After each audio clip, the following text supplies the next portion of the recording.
Hey guys, what's up? That didn't work. You couldn't see that in the camera, could you? No, you could not. Let's try that one more time. Hey guys, what's up? This is Here Now with Matthew. I, of course, am Matthew, and welcome to the year-end edition. Um, so this is kind of a new thing for me because I actually have an outline of all things. I have a plan for the plan, and yeah, I don't know what to do with that. So let's just jump in. Basically, I wanted to go over the plan that I made at the beginning of this channel. I think I actually made it right before I started this channel. Um, and kind of dive into some of the things I learned from each of the commitments, how I did with each of the commitments, whether I was actually able to fulfill them, and start formulating a new plan for next year. And that's actually part of the purpose of this video, is to kind of work through where I'm at, what worked, what didn't work, and then I'll make a new video after I've kind of synthesized all that and go over the new plan. So, oh, and there's even a slide. Oh, I know. Anyways, um, jumping right in, the first two bullet points on the plan that I made, I'm lumping together because it actually, even though they don't seem to have anything to do with each other, they actually ended up playing together. One kind of fed into the other. So the first was commit to creating something that either enhances or has the potential to enhance value at least once a day. And the second was commit to buying the tools needed when inspired to do so immediately, no procrastinating. And creating value was kind of a funny thing. I didn't say make money, I said creating value. And I did that on purpose. The point wasn't to actually earn money doing this, although that would have been lovely if it happened. The point was to actually start playing with ways that I could add value to other people's lives. And in doing so, maybe earn some money in the process, or find something that I really enjoyed doing that actually earned money at the same time. That hasn't happened yet. Still going to be on the plan for next year, absolutely. But because I was also committed to buying the tools without hesitating, without procrastinating, I ended up finding, I guess rediscovering would be a better way to put it, something about what I'm here on this planet for that does create value. That is valuable to others, it seems. I can't really judge it because they're the ones that are interpreting how valuable it actually is, but the feedback I've gotten has been pretty positive.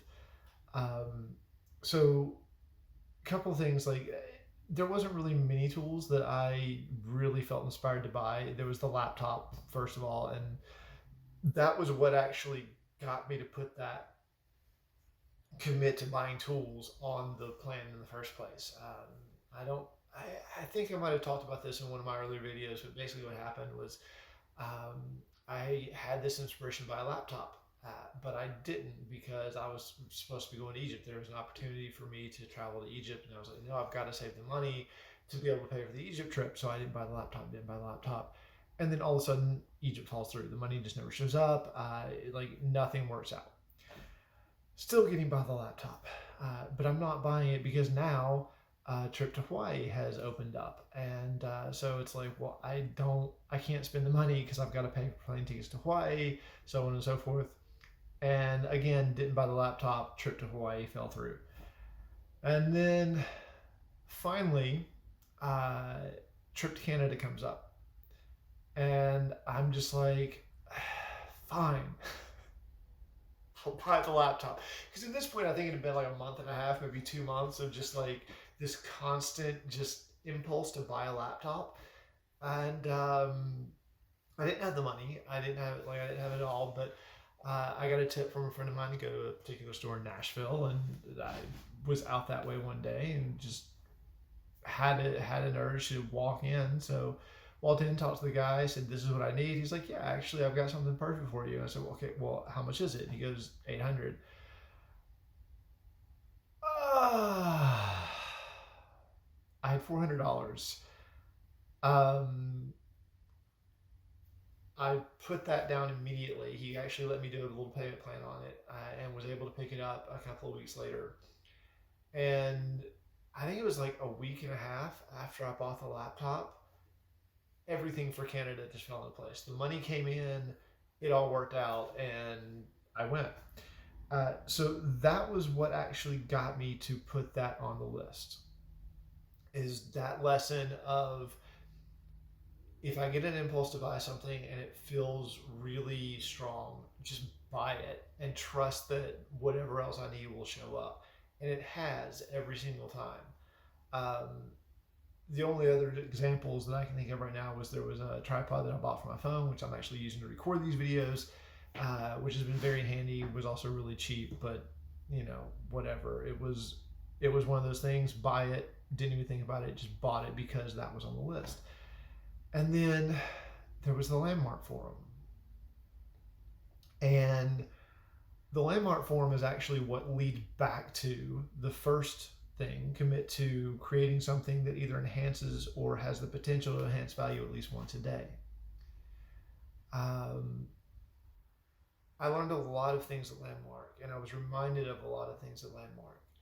But it really has been the best tool, even though I didn't actually buy it. I didn't have the money to buy it. A buddy of mine bought it for me. And man, if you're watching, seriously, I don't know how I'm ever going to repay you. Like, I thank you so, so much. Like, this has been probably the best use of money that I've found in a long time. And even though it wasn't mine, I really appreciate you doing that for me, and putting your trust in me. And I hope it does pay off, or that it has paid off for you in some way. And um, I will pay you back one day.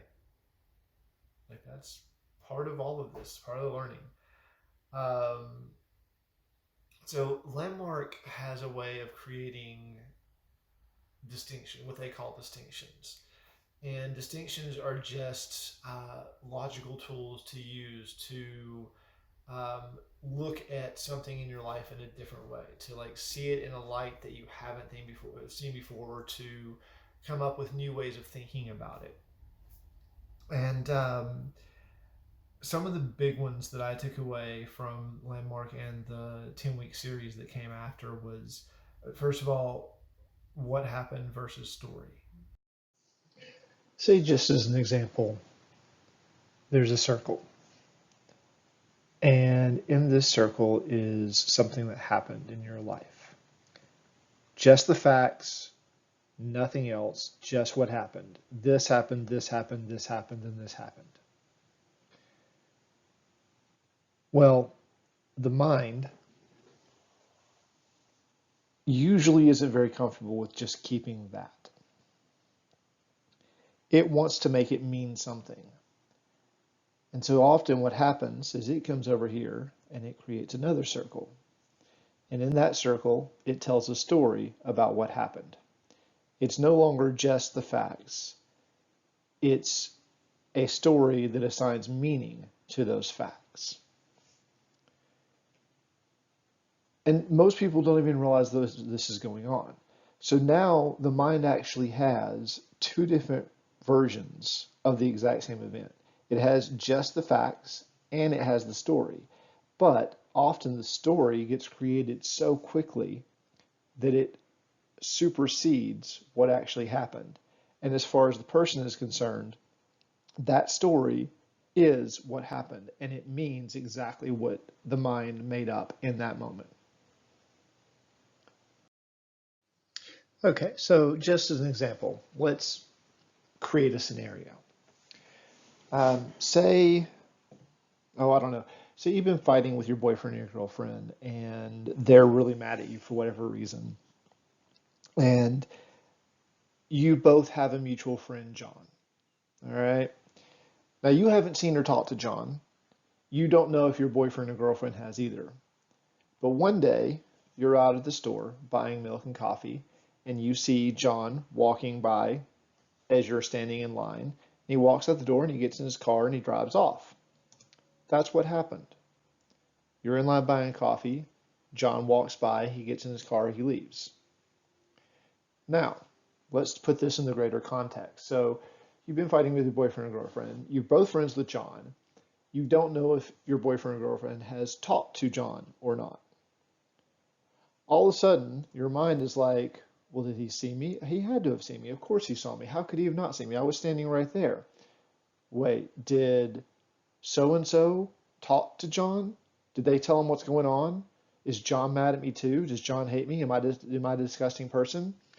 And this is your mind creating the story.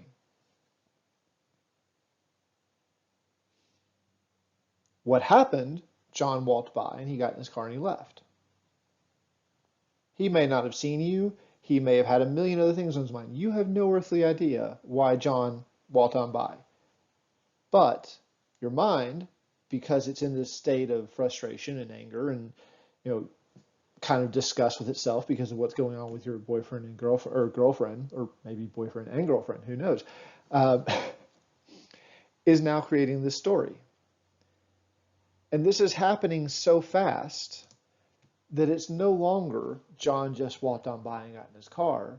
It's, oh, John must hate me because he didn't say hi. And all of a sudden, what happened becomes the story. That being said, um, I have started to break down my stories repeatedly as I see them. And one of the first ones that came, this actually came in the Landmark Forum. I talked about it earlier in an earlier video, so I'm not going to go over it too much today. Is how I became the observer and what that had done to my life. Um, Basically, realizing that because I was simply observing life and not participating, um, I had no integrity. And integrity is actually the next big distinction that really helped from the Landmark Forum. Integrity simply means whole, complete, nothing missing. And integrity, to be integral is to be complete with oneself, basically. To be complete with what happened, to not have anything, oh, I should have done this, or oh, I didn't say that.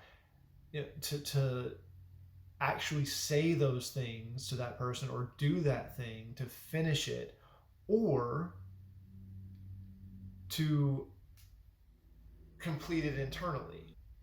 And that's partly what I'm doing with this video is I'm completing some promises that I made in this plan last year internally for myself.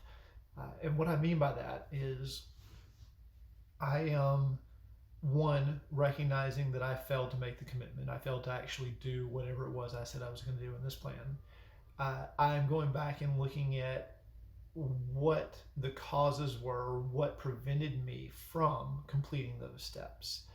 And I'm going, okay, was it actually feasible for me to make that commitment in the first place? And if so, why not?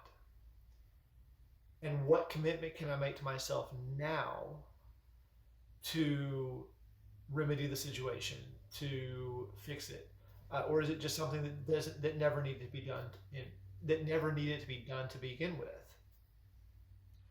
And that is completing it internally. Like that is me looking at all the promises I made to myself and going, okay, this didn't work, this didn't work, this didn't work. Why not? What could I have done to make it work? And then commit to doing that instead. That's completing internally. That is holding, or that is repairing integrity, I should say. That feels like a better word, repairing integrity. Um, and so that's it. Like owning it for myself, basically, and getting back on track. So integrity, that was the second one, and then the last one, authentic fear versus inauthentic fear. Um, so an authentic fear. I'm hanging by one hand off the edge of a cliff, and I have no safety rope. That's a reason to be scared right then and there.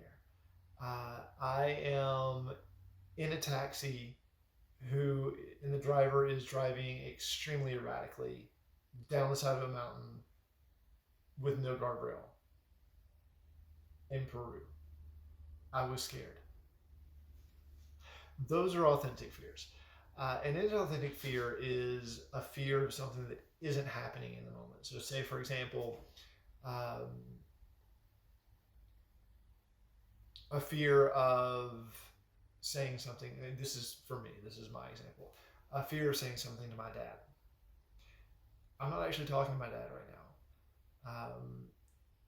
And I have no idea what his response is going to be. But in my head, I have these pre-constructed ideas of what he could say because of what's happened in the past, what he could do. And because of things he's done in the past, I'm scared of saying something to him in the future. And that fear has stopped me multiple times from actually saying it. So that's an inauthentic fear. I'm not talking to dad right now. And even if I was talking to dad right now, I really don't know how he's going to respond. He is not the same person that he was 2, 3, 4 weeks ago when we were last talking. Life has happened since then. Things have changed. He's changed. He may have learned something new in that span of time, but I have no earthly idea what's going on. So using that fear to justify not saying anything to him is only hurting me. So that's an inauthentic fear. It's a fear of something that's not actually happening right now, basically. And I had a really powerful example of that. Literally the day after they taught this particular distinction. So I have what is medically described as aphantasia. And basically it means that when I close my eyes and try to picture things, I don't see in my mind's eye, or what I see isn't very distinct. It's like I can sometimes see things, but there's really no color, there's no real shapes. It's more of a knowing that is there than it is actually seeing it. Like it's this kind of sensual, like it's more of an abstract understanding that, oh, there's a sheep. My mind is picturing a sheep, but I don't actually see the sheep. Things like that. And there's an exercise that I have known about, or that I had known about for months and months and months, and had been avoiding doing it. And the day after they talked about authentic fear versus inauthentic fear, I made the commitment to myself, okay, screw it. I'm doing this exercise. It's called image streaming. And basically all it is close your eyes and you speak either to another person or to an external source like a microphone, an audio recorder of some sort, what it is you see. And you do it for 10 to 15 minutes every day. Well, it's 2 o'clock in the afternoon. There's no one else in the condo. I'm by myself. No one can hear me. I'm laying down in bed, getting ready to do this exercise, and I freeze. Like I can't speak at all. And I came up with 5 different ways to procrastinate. it was this really bizarre experience, but it was this absolute terror in my body. Like I just could not say anything. Um, and so I got curious and started to watch it and just decided, okay, well, let's just play with this. Let's see what happens if I don't follow this impulse, if I don't follow this intuitive draw, this intuitive pull. And I got so incredibly depressed. Like it was awful. Like it was horrendously bad to the point where I actually checked out. Like I fell asleep.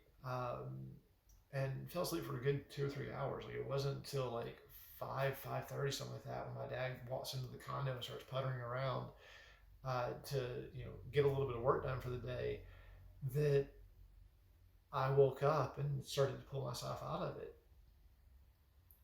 Um, and so I actually ended up learning two things. Like one, how an inauthentic fear can really disrupt my life, and two, what depression really is. I had a friend years ago who told me that depression is simply when the mind and the heart are disconnected. Like the head wants one thing, the heart wants another, but the head is winning.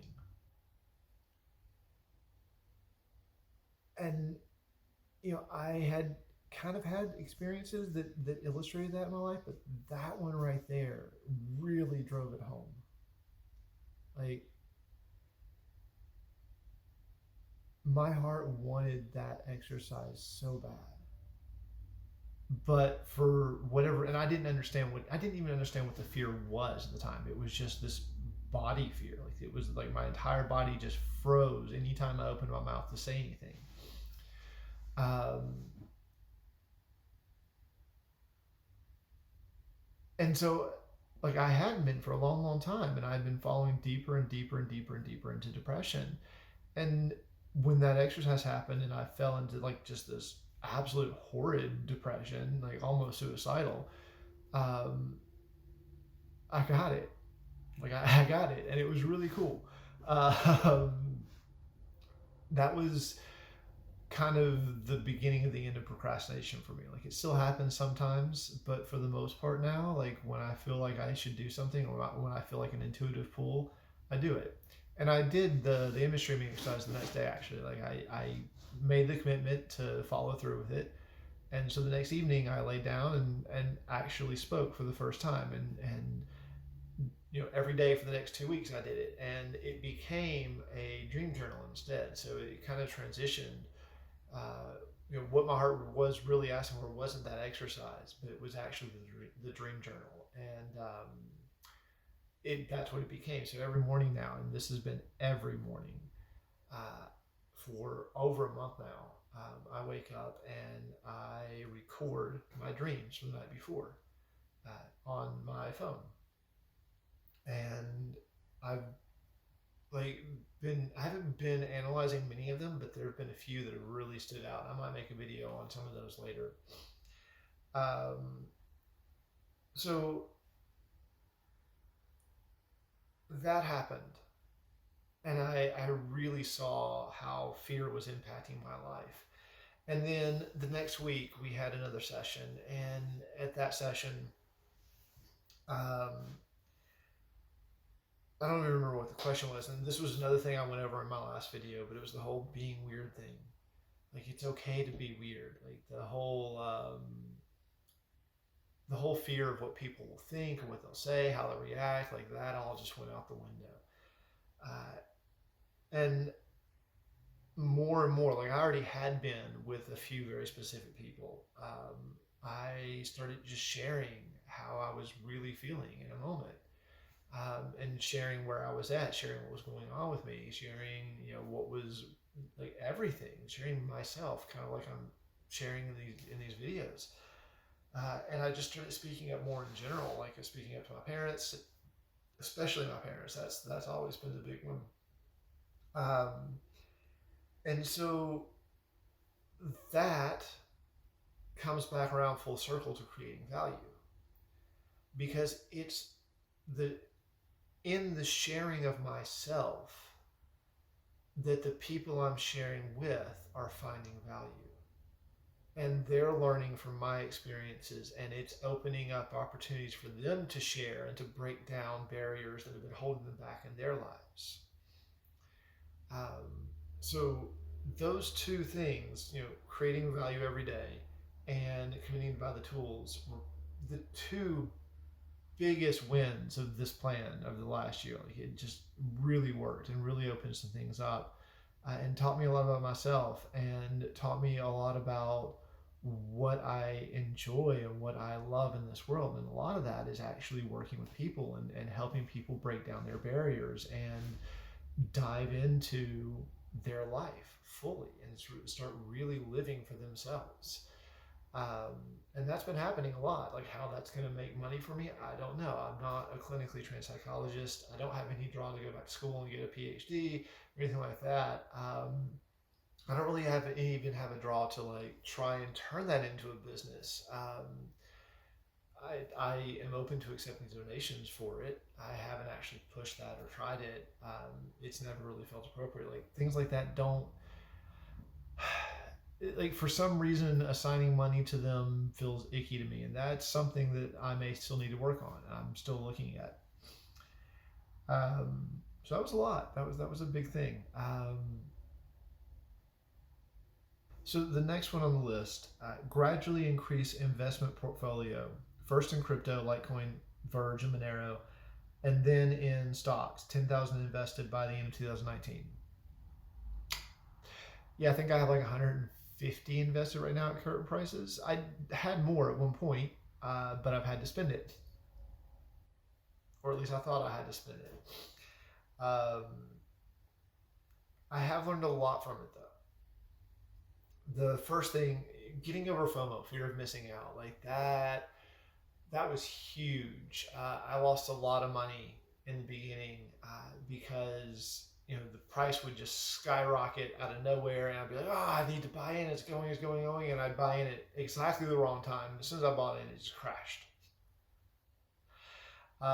So I have learned to be patient with the market cycles, and to put an order in at a specific price and just wait for that price. And then, if it crashes, it's fine. It's going to come back eventually. It may take a few weeks or months, but eventually it does every single time.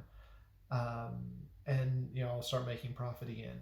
But unfortunately, these are things that I did not actually really dive into and learn until a couple months ago. So I'm just now at the point where I understand I have a trading strategy finally, and I have the tools to implement it.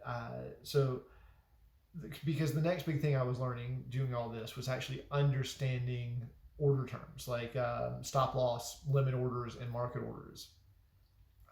Stop loss. The stop loss is actually a pretty handy tool because I can set a price, and it does not go on the order books until that price is triggered. And there's a limit price that I set, and the order will fill at any point possible between the stop loss price and the limit price. So if the price is going up and I want to sell at a certain point before I feel like it's going to start crashing again, I can set a stop loss for like say 10% higher than whatever I bought in at, and a limit for like 1% higher than that. And what will happen is it won't go on the books, so it's not sitting there for everyone else to look at, for the bots to look at and figure out how to game it and make me lose money. As soon as it hits that stop loss price, it will trigger it, go on the books, and then it'll fill as soon as possible within the limit I set. And the same for losing money. Like if I buy in, I want to make sure I'm not losing a lot of money if it crashes really fast. I can do the same thing. And then also learning limit orders, that I can actually set the price I want to buy and sell at, instead of just taking the market price at whatever time. And then I found a really lovely automated tool. Unfortunately, it's only for Binance right now, so I'm kind of cheating using it at the moment. But it's called Signal. It's a Canadian company, and basically I just import my API keys from Binance. They are getting ready to add more exchanges. It just hasn't happened yet.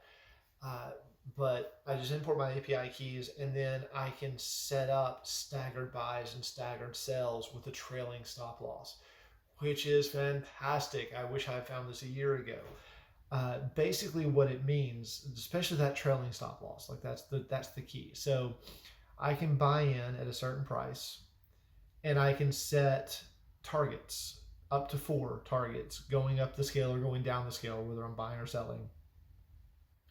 Um, so right now, for example, I have an order in. I bought in at like $45. I have a target at 5% profit, 10% profit, 12% profit, and that will sell everything. So at 5%, it'll sell 30% of what I bought originally. At 10%, it'll sell another 30% of what I bought. At 12%, it'll sell the remaining 40. And this is the key, there's a trailing stop loss of 2%, I think. I think that's what I said it at. So once the price starts going up, if it ever crashes more than 2%, it automatically sells out. So I don't lose a lot of money if it crashes way, way down. And then I have an opportunity to buy that drop, buy the dip, and let that come up and make money for me. Um, just having that tool has been fantastic. I've only got one trade in on it so far, but just like I can see the potential in it, and I will be using it a lot. It was well worth it. And this kind of goes back to buying the tools that I feel prompted to buy or I feel drawn to buy immediately. This is one of those. It's $10 a month, and I'm going to use the crap out of it. And hopefully, within a month or two, it's actually going to start paying for itself, and then actually generating profit. Because, like I said, I've only got $150 in my portfolio right now, so not a lot to work with. And I will be adding more to it so that $10 a month isn't really hurting me that much in the beginning. Um, and then try at least one new side hustle per week until something sticks. Yeah, no, that didn't happen at all. Just no. And then finish the bike ASAP and start marketing it. The bike is actually why I've been avoiding making this video, because I have been going back and forth on it. I don't have a clear feeling of it one way or another. Some days I feel like just letting it go completely, like it just didn't work out, it's done. Some days it's like, no, I committed, finish it, finish it, finish it, finish it. And I haven't taken any action on it.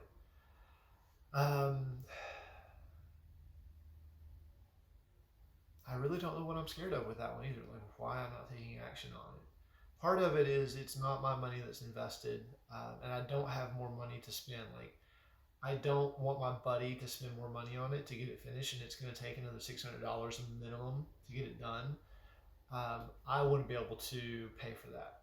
So that's part of it. And the other part is the guy that is doing the welding. Um,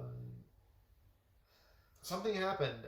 There was a miscommunication. I don't know exactly what's going on. He's not really talking to me right now. He'll text me, but he won't answer my phone calls. Um, he says that he will finish it no matter what for $600 max. But again, like there's this weird uncomfortableness with the whole thing, and I've been avoiding talking to him. So I'm gonna have to talk to him about that. And this all goes back to integrity. By when? I'll text him tomorrow. That will happen.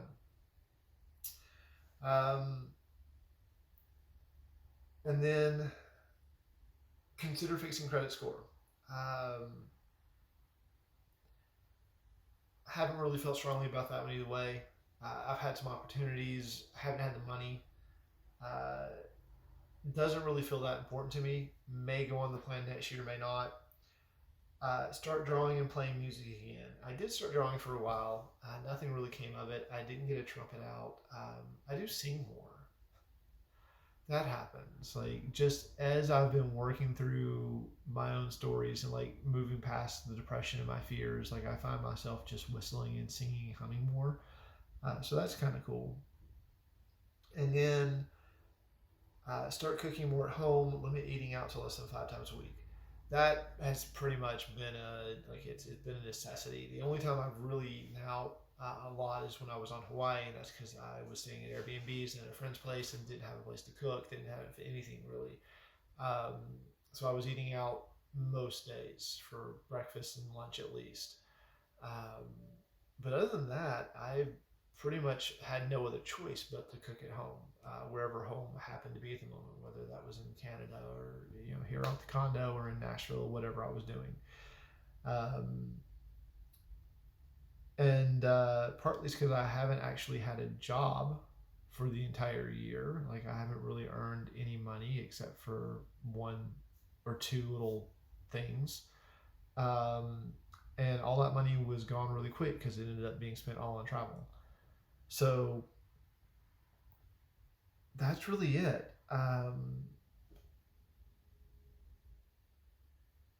If you're still with me and you've learned something, thank you for listening. I really appreciate it. And I hope you have learned something from my random ramblings. This is actually helping me a lot. And one thing I do feel like I'm going to,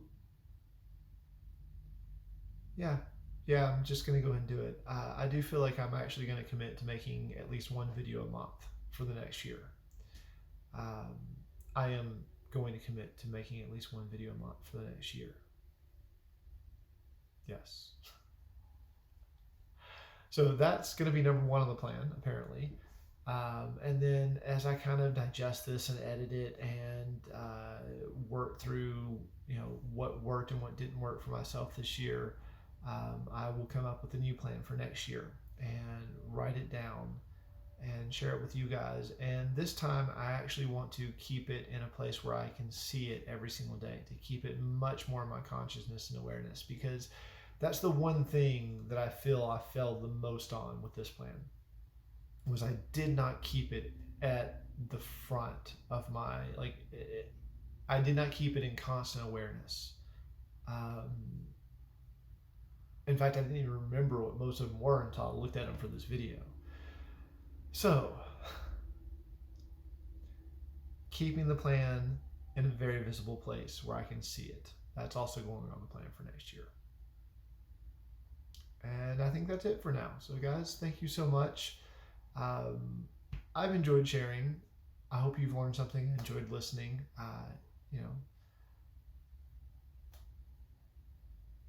This has just been Here Now with Matthew. Love you guys. Until next time, aloha.